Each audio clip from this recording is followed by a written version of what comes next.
영광의 무게라는 제목으로 주님의 말씀을 선포하겠습니다.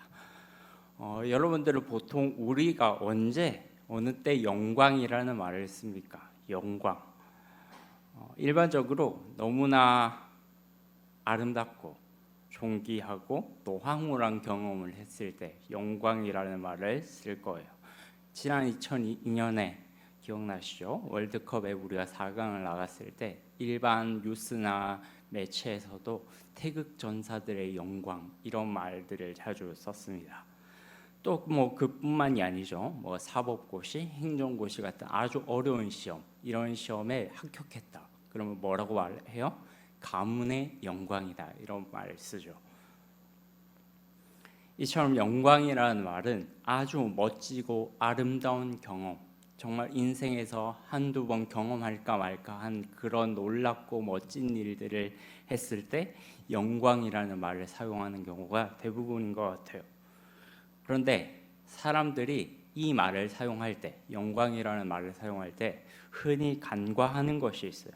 그건 바로 이 영광이라는 것을 얻기 위해서 얼마나 혹독한 대가를 치러야 하는지 종종 간과한다는 사실입니다. 월드컵에 뛰었던 선수들이 갑자기 그렇게 잘하게 되지는 않았겠죠. 그 이전까지 우리는 4강커녕 16강 조별리그도 한 번도 통과해보지 못한 팀이었거든요. 바로 그렇게 잘하게 되지 않았을 겁니다. 그 4강이라는 결실을 맺기 위해서 엄청나게 혹독한 강도 높은 훈련과 체계적인 시스템, 식단 관리 이런 것들을 받았겠죠. 그 모든 인내의 시간들을 참고 견뎠을 때 4강이라는 결실을 맺게 된 겁니다. 또 우리가 흔히 천재나 수재라고 불리는 사람들, 저희와 같은 사람들하고는 먼 범주에 있는 사람들, 그런 분들이 공부를 할 때 사시, 행시 이런 거 쓰잖아요. 그런 거 합격할 때 그런 분들도 그런 시험에 한 번에 합격하리라는 보장은 못한대요. 그만큼 굉장히 어려운 시험입니다. 그런 바늘길을 뚫고 시험에 합격했을 때 비로소 가문의 영광이라는 소리를 듣게 되죠. 그러니까 영광을 얻기 위해서 고통이 있어야 된다는 겁니다. 유명한 말이죠. No pain, no glory. 고통이 없이는 영광도 없다.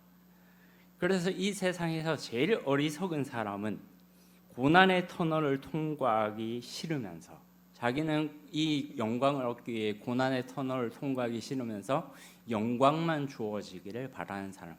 이 사람들이 세상에서 가장 어리석은 사람이라고 말해도 과언이 아닙니다. 아무도 그런 사람한테 동정을 베풀지 않아요. 세상은 그런 사람한테 심지어 그런 사람들은 경쟁자로 쳐주지도 않습니다. 그런 사람은 그냥 가만히 놔두면 자멸하거든요. 그냥 자기는 아무것도 안 하면서 하늘에서 뭔가 떨어지기를 기다리는 사람. 그런 사람들은 아무도 신경 쓰지 않아요. 그렇게 할 만큼 세상은 호락호락하지 않습니다. 보나마나 결과가 뻔하니까요. 그 다음으로 어리석은 사람이 누군지 아세요? 그 다음으로 어리석은 사람은 내가 지금 영광을 받았는데, 지금 영광을 내가 경험했는데 이 영광이 계속 이어질 거라고 생각하는 사람이에요. 이 사람 역시 되게 어리석은 사람이죠. 내가 지금 영광을 경험했는데 이 영광이 계속 이어질 거다. 내가 4강 월드컵 진출했으니까 계속 다음 월드컵에도 4강에 진출해서 우승까지 노려볼 수 있을 거다. 말도 안 되죠. 바로 조별리그 탈락했잖아요. 바로 그 다음에. 그러니까 우리가 굉장히 이 영광을 얻기 위해서 이 영광과 고난이라는 이 패턴은 수시로 반복되는 겁니다.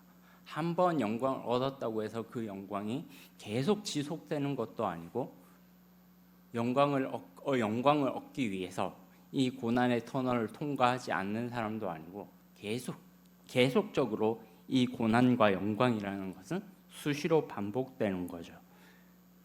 인생은 끝없는 영광과 고난의 연속이에요. 고난을 뚫고 영광을 맛보았다 할지라도 우리는 그 과정에서 또 다른 고난에 봉착하게 됩니다. 어떤 영광을 체험했는데 그 영광 속에서도 시간이 지나면 또 다른 고난에 봉착하게 되죠. 제가 3년 전에 휴가를 얻어서 이제 집에 내려갔어요. 그리고 이제 부산에 저희 친구들이 많아가지고 이제 부산에 이제 친구들을 만나러 왔는데 CCC라고 하는 선교 단체 간사가 있었어요. 간사로 일하고 있는 제 친구를 만난 적이 있습니다. 당시 그 친구가 첫 딸을 낳고 얼마 되지 않은 시점이었어요. 그래서 제가 이렇게 물어봤습니다.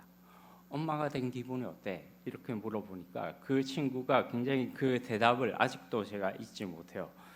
자기한테 간호사가 어머니 예쁜 따님이시네요 라고 품에 딱 안겨주는 순간 굉장히 기뻤어요. 굉장히 기쁘고 그 어떤 것도 경험하지 못했던 순간적인 황홀한 체험이 들었대요. 그리고 나서 어떤 생각이 들었다고 고백하는지 아세요? 내가 이 애를 어떻게 키우지? 라고 하는 생각이 내가 엄마라고? 우와, 내가 엄마라고? 내가 이제 이 애를 키워야 돼? 어떻게? 이런 생각이 막 드는 거예요. 그러니까 영광이라는 그 찰나의 순간, 정말로 이 세상을 살면서 한 번도 경험하지 못한 내 아기를 아는 그 기쁨과 영광을 헤아렸지만 그 영광의 순간 지나가기도 전에 어떤 생각이 들었냐면 내가 이 애를 어떻게 키우지? 이제 이 애를 어떻게 키우지라는 생각이 들었다는 거예요. 너무 두려웠다는 겁니다. 자식은 부모의 영광이죠. 두말할 필요도 없어요. 성경도 그렇게 말하고 있으니까. 제가 아직 부모가 돼보지 않았지만 자식을 품에 안았을 때만큼 영광스럽고 기쁜 날은 없을 겁니다. 그런데 곧 현실에 부딪히죠.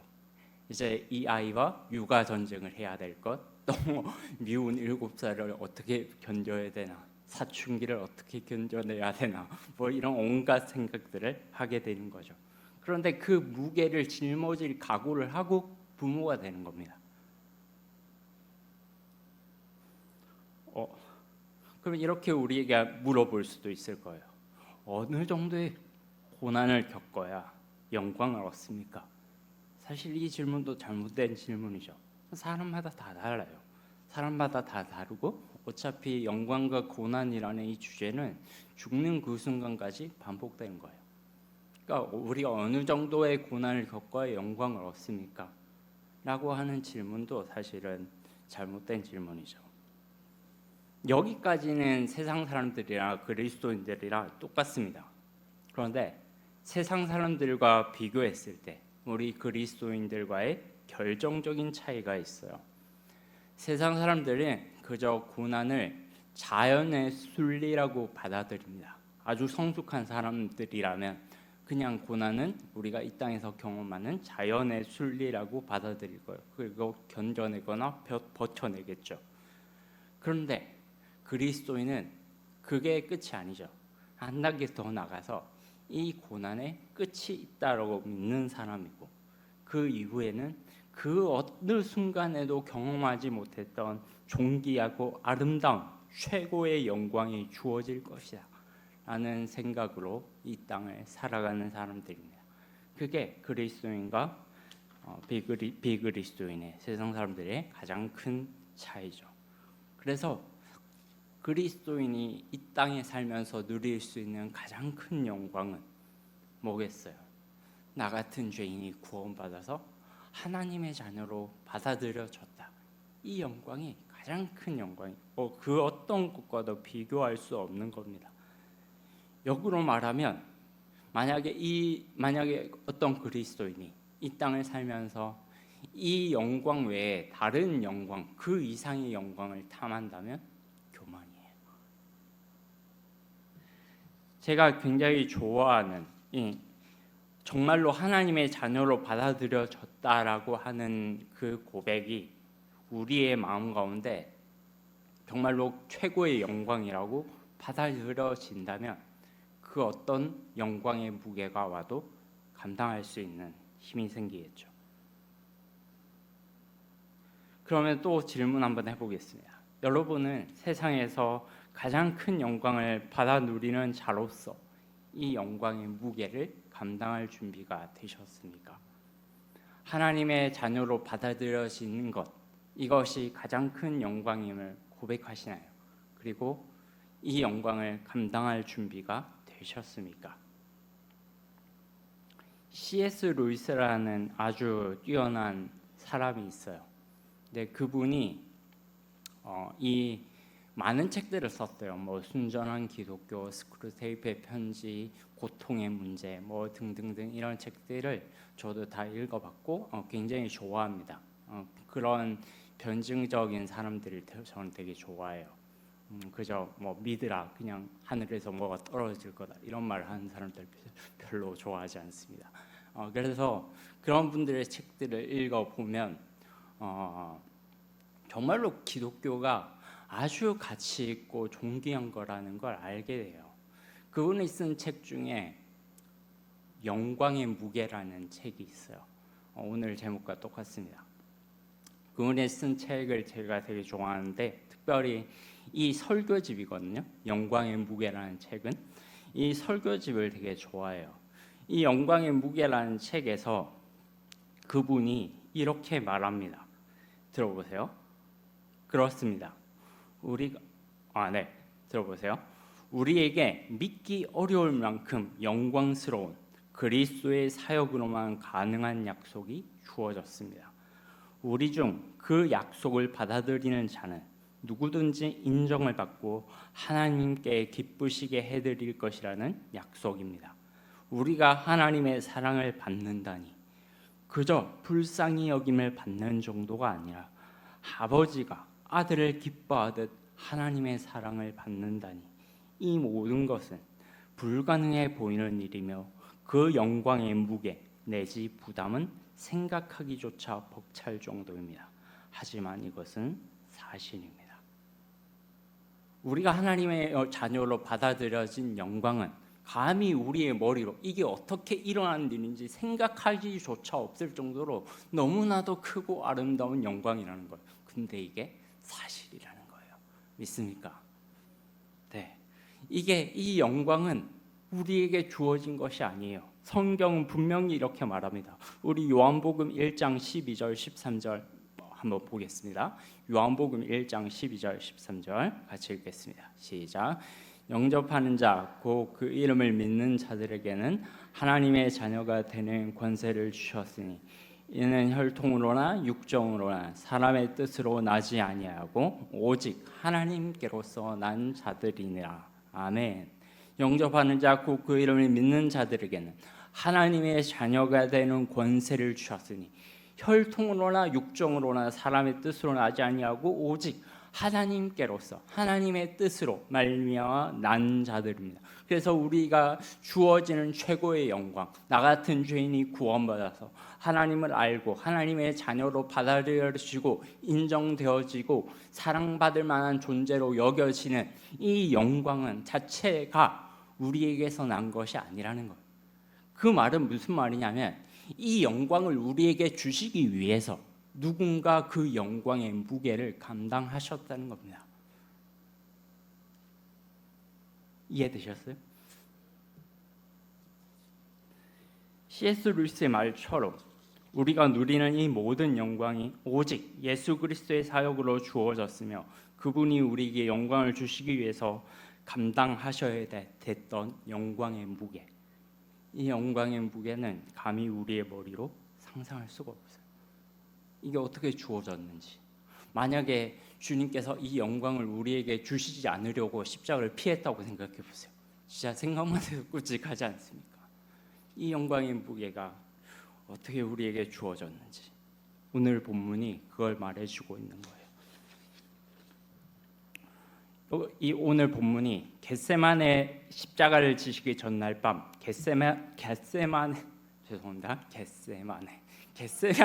겟세마네라고 하는 동산에서 베드로와 야고보와 요한을 데리시고 올라가시는 장면으로 시작됩니다.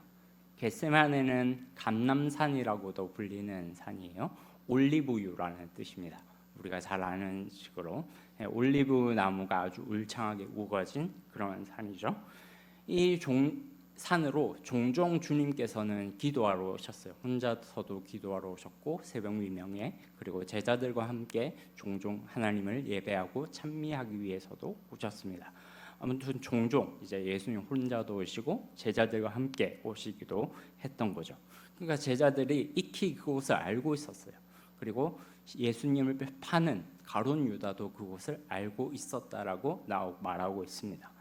그래서 아마 베드로, 요한, 야고보는 예수님께서 원래 기도하러 예배하러 자주 오시던 곳이니까 오늘도 그냥 기도하러 오시나 보다라고 하면서 그냥 편하게 따라 올라갔을 거예요. 근데 분위기가 심상치 않은 거예요. 그 이전하고 예수님의 모습이. 선생님이 갑자기 자기들한테 이해하기 어려운 말씀을 하신 거예요.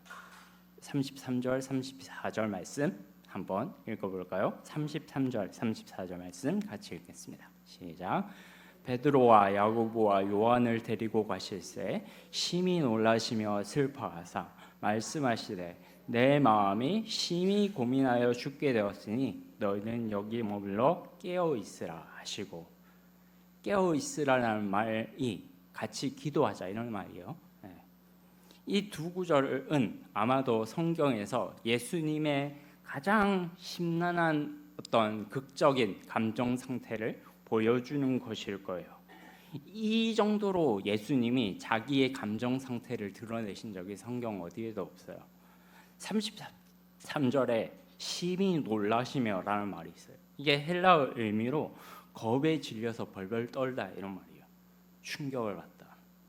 그리고 슬퍼하셨다라는 말은 그분의 내면 상태가 슬픔으로 가득 찼다는 말이에요. 그리고 34절에 심히 고민하다 이런 말도 비슷한 의미예요. 내면이 너무 슬픔으로 가득 차서 마치 아주 큰 바위 덩어리가 자기의 마음을 꽉 짓누르는 것처럼 그렇게 짓눌려 있는 상태, 심히 고민한다, 슬퍼한다 이런 말이에요. 정말 인간 어린아이가 덜덜 무서워가지고 덜덜 떨고 있는 것처럼 예수님께서 지금 이런 상태를 경험하신 거예요. 도대체 그분이 감당하셔야 됐던 영광의 무게, 그 십자가의 무게가 무엇이길래 이렇게까지 당황하시면서 벌벌 떨고 계신가? 우리는 이걸 한번 생각해 봐야 돼요. 막상 십자가에서 당할 고통을 생각하시니까 무서워서 피하고 싶었던 건가? 단순히 그런 이유인가? 그렇게 하지는 않았을 거예요. 얼핏 보면 그렇게 생각할 수도 있는데 실제로는 십자가에서 당할 육체적인 고난보다 더 예수님의 마음을 짓누르게 했던 고통이 있습니다. 우리는 그 힌트를 마태복음 27장에서 찾을 수 있어요. 마태복음 27장 46절 말씀을 읽겠습니다. 46절 시작. 제9시쯤에 예수께서 크게 소리질러 이르시되 엘리 엘리 라마 사박다니 하시니 곧 나의 하나님 나의 하나님 어찌하여 나를 버리셨나이까 하는 뜻이라. 아멘. 예수님이 십자가에 달리시면서 했던 7마디 말씀 중 가운데 세 번째 말씀이죠. 나의 하나님 어찌하여 나를 버리셨나이까. 예수님은 단 한 번도 이 말을 입 밖에 꺼낸다는 것 자체를 상상해 보신 적이 없어요. 왜냐하면 예수님은 하나님과의 교제가 끊어진 적이 단 한 번도 없거든요. 이 외침이 예수님께서 이 땅을 사시면서 내뱉었던 가장 비참한 절규입니다. 태어나는 그 순간부터 성령으로 잉태되셨어요. 그리고 공생애를 시작하실 때 성령이 비둘기같이 임하고 하늘이 열리고 하나님의 음성이 들려서 이는 내 사랑한 아들이다 라고 직접 선포해 주셨습니다. 예수님의 뜻이 곧 아버지의 뜻이었어요. 예수님께서 요한복음 5장에 분명히 말씀하셨죠. 아버지께서 내게 주시지 않는 자는 내게로 올 수 없다. 하나님의 뜻이 곧 예수님의 뜻이었어요. 하나님께서 가지신 모든 영광이 곧 주님의 것이었습니다. 요한복음 17장에서 나온 것처럼 아버지여 창세 전에 내가 아버지와 함께 가졌던 영화로서 나를 영광스럽게 하옵소서. 예수님은 단 한 번도, 주님은 단 한 번도 이 영광스러운 교통과 교제를 끊어보신 적이 없어요. 성부 하나님과. 근데 지금 이 순간만큼은 하나님과의 교제가 모조리 단절된 겁니다. 하나님과의 단절, 하나님과의 외면하심, 하나님의 외면하심, 이 두려움이 지금 주님께는 상상을 초월할 정도로 벌벌 떨 만큼 무서움이었던 거예요. 십자가에서 그런 육체적인 고난이 두려운 것이 아니라 하나님께서 십자가상에서 자기를 버리셔야 되는 것을 알고 계시거든요. 그게 너무 두려운 거예요. 알지만 너무 두려운 거예요. 하나님께 버림받는다. 하나님께서 자기를 외면하시고 한낮인데도 하늘이 깜깜해요. 하나님의 얼굴을 돌리셨다는 거죠.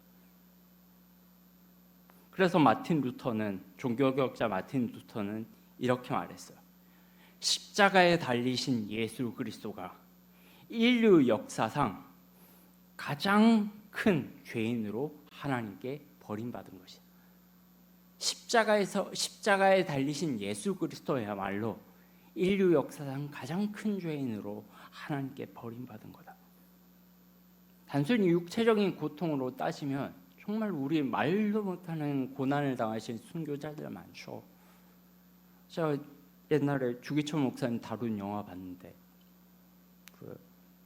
아주 오래전 영화에 하용조 목사님이 계실 때 연예인 교회라고 개척하셨을 때 그분들이 만들었던 영화인데 모판을 길게 늘어놓고 산정교회 성도님들을 일렬로 쭉 세워놓고 만약에 예수 그리스도를 부인하는 자가 있으면 너네 목사가 살 거고 그렇지 않으면 주기철 목사가 여기 모판 위를 걸어가게 될 거다. 실제로 이 공문 기록이 있어요. 그런데 이제 한마디도 하지 말고 아무것도 나를 위해서 구명하려고 노력하지 말라라고 엄명을 내린 다음에 주기철 목사님이 그 모판 위로 걸어갔다는 기록이 있죠. 그런 엄청난 끔찍한 고통을 당한 사례들은 얼마든지 있습니다. 단순히 육체적인 고난을 따지면 예수님만큼 육체적인 고난을 당한 순교의 영광을 얻은 반열에 오른 사람들이 있어요. 그런데 그런 분들과도 비교해서 예수님은 따라올 수 없는 정말로 엄청난 영광의 무게를 감당하셔야 됐습니다. 하나님께 버림받는 것. 바로 그 무게를 감당할 힘을 달라고 땀방울이 핏방울이 되실처럼 처절하게 울부짖으면서 기도하셨던 거죠.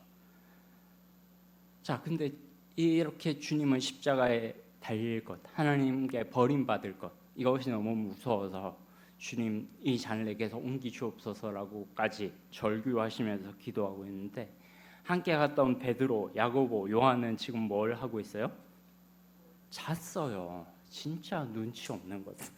진짜 센스라고는 없는 사람이죠. 고린도후서 13장 14절 말씀하세요. 그런즉 믿음, 소망, 사랑 이 세 가지는 항상 있을 것인데 그 중에 제일은 센스니라. 이거는 이 센스가 있어야 돼요. 정말 이 제자들을 왜 데리고 갔는지 알아요. 왜 데리고 갔는지, 왜 이 세 명만 따로 데리고 지금 이렇게 내가 지금 정말 죽을 것 같으니까 여기 껴 있으라라고 얘기하신 이유를, 그 의도를 조금만 센스가 있는 사람이면 좀 알아차렸어야 되는데 잤어요. 센스도 없고 영적 감각조차도 다 무지한 그런 죄인들이었던 거죠. 철저한 영적 무지입니다. 심지어 이 제자들은 예수님이 돌아가시기 얼마 전에 뭐 가지고 싸웠냐면 누가 크냐 이런 문제로 싸웠던 자들이에요. 그리고 야고보와 요한은 그 어머니까지 대동해가지고 예수님께 와서 주님께서 장차 영광을 얻으실 때 그 영광을 얻는다는 말이 무슨 말인지도 모르면서 영광을 얻으실 때 하나는 우리 자식들 중에 하나는 주의 우편에 하나는 주의 좌편에 앉게 해주세요 라고까지 했던 그런 사람들입니다. 영광이라는 것을 얻을 생각만 했지 그 영광을 얻기 위해서 어떤 대가를 지불하고 어떤 무게를 감당해야 되는지 아무 생각이 없는 거예요. 우리가 이런 사람은 아닌지 되돌아봤으면 좋겠어요. 우리는 지금 뭐 때문에 여기에 앉아 있습니까? 우리는 지금 무엇을 위해서 신앙생활하고 있으며 무엇을 위해서 예배하고 기도하고 있습니까? 하나님 그저 복 주세요. 하나님 그저 우리 애 시험에 합격하게 해주세요. 우리 애 아빠 승진하게 해주세요. 이런 것만을 위해서 기도하고 있습니까? 주님은 우리의 생명을 구원하시기 위해서 하나님께 버림받는 것을 감수하시고까지 그 영광의 무게를 감당하셨는데 우리는 어쩌면 이 땅에 살면서 우리가 이런 고난의 터널을 통과하는 게 주님의 그 십자가의 영광을 이랑 비교하면서 내가 별것도 아닌 건데 십자가의 고통이야. 지금 내가 지고 가는 게 너무나도 무거운 십자가의 짐이야. 이런 말들을 우리는 어쩌면 아무렇지도 않게 하는 게 아닐까, 그런 생각이 들었습니다. 정말 우리는 그 영광의 무게를 정말 알고 있는 걸까요? 감히 우리가 예수님의 그 영광의 무게에 감히 비할 수는 없지만 정말로 우리가 살아가면서 그래도 이 자격이 없는 죄인이 하나님께 인정받고 하나님의 자녀로서 받아들여졌다는 영광을 체험한 자라면 그 영광을 감수하시기 위해서 우리 대신 정말 하나님께 버려지셔야 됐던 그 영광의 무게를 감당한 예수를 조금이라도 생각해야 되지 않겠습니까?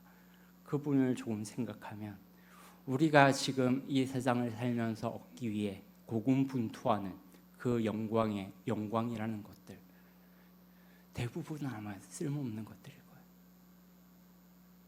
먹고 마시고 우리의 욕망을 채우기 위해서 자랑하는 것들이 대부분일 거예요. 그런 것들은 영광의 무게축에도 들지 않죠. 정말 우리 주님이 감당하셔야 됐던 그 영광의 무게, 그것을 우리가 조금이라도 생각한다면 내가 지금 목회자로 살면서 내가 이 직분자로 살면서 앞으로 내가 남아있을 인생의 날들이 얼마나 될지는 알지 못하지만 정말로 주님 앞에 설 때까지 어떤 모습으로 살아야 될 것인가, 그것을 생각하지 않을 수가 없겠죠.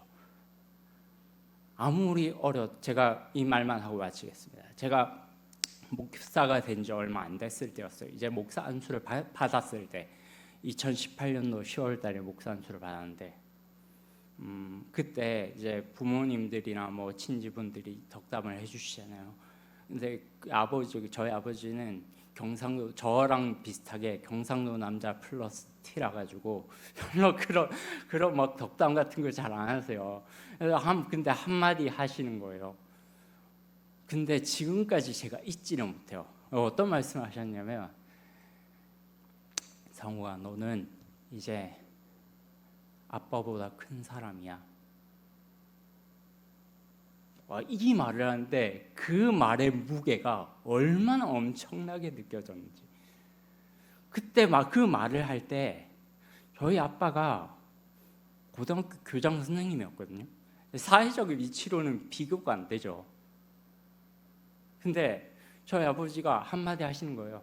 너는 이제 아빠보다 큰 사람이야. 아빠는 세상의 학문을 가르치고 있지만 너는 영적인 진리를 선포하는 사람이야. 그래서 나보다 큰 사람이야.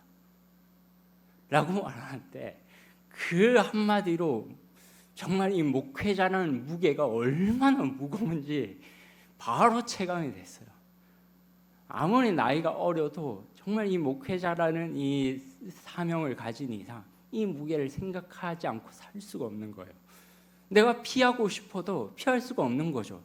내가 귀찮다고 해서 이 아이들을 버려두고 내가 맡겨진 양떼를 버려두고 도망갈 수도 없는 거죠. 내가 교회 사역이 힘들다고 해서 그냥 때려치울 수도 없는 거고 그냥 묵묵히 걸어가는 거죠. 그게 목사의 무게니까. 이 영광의 무게를 우리 역시 각자의 위치에서 내가 져야 될 그 십자가의 무게, 영광의 무게가 어떤 것인지 깊이 생각하시면서 승리의 삶을 살았으면 좋겠습니다. 그런 인생들이 되기를 축복합니다.